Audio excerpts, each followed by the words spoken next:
This week on the Retirement Quick Tips podcast, I'm talking about the American dream and what it costs. According to a 2024 report from Investopedia, the sum total of the American dream now costs $4.4 million. So today I'm breaking down two of these areas, these topics of living the dream. One is a wedding. So we're starting at the beginning, and at the end, we're going to talk about the funeral. What does it cost when it comes to weddings and funerals?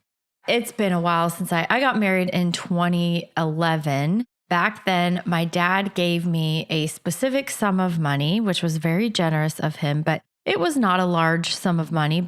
You could spend a significantly higher amount than what my dad gifted to my husband and I for our wedding. But I remember, I can work with this. I bought a modest dress. I had a bridal party of two. My husband had two groomsmen. So we had a very small bridal party. We had about, maybe 75, 80 people at our wedding.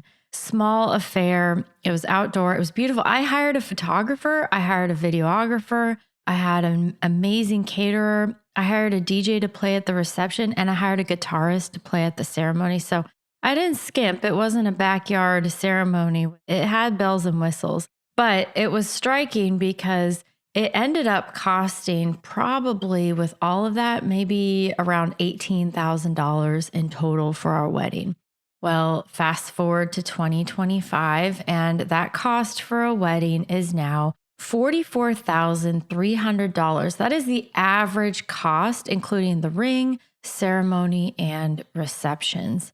And I take issue with this because it's very easy, especially in the social media culture that we live in today, where people can get really swept up in everything, all the details, the flowers, the having like an insane backdrop thing with the little, I don't even know, not an awning, pergola thing, and then decking that out. And the biggest cost of most weddings is just the size. I know some people have large families, but the biggest thing that you could do if you're trying to save money on a wedding is just not invite everybody that you've ever met in your entire life. And I don't really understand why people will spend so much on a party that lasts like 6 hours. I know it's a big deal. Hopefully you're only getting married once, but it's insane that for a one-time expense, you're spending $44,300 more than a lot of people, especially at the age where they're getting married, spend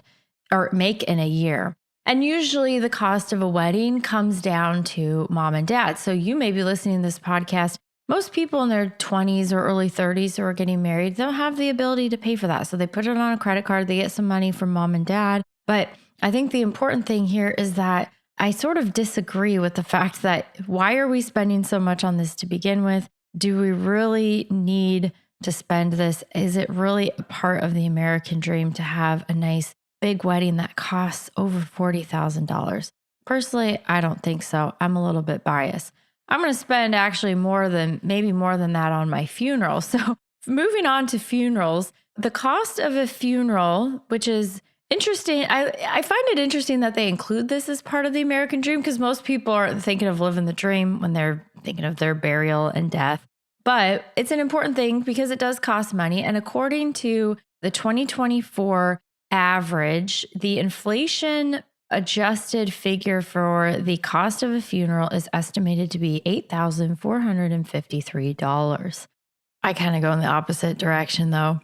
Because I could easily, I think I might update my will. I want fireworks. I want all the living members. Are they all still living? Members of Fleetwood Mac playing at my funeral. I'm going to be pretty budget with my wedding, but I'm going all out for my funeral.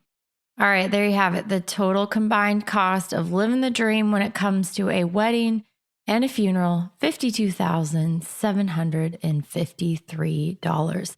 That's it for today. Thank you so much for listening. My name is Ashley Mitchike, and this is the Retirement Quick Tips Podcast.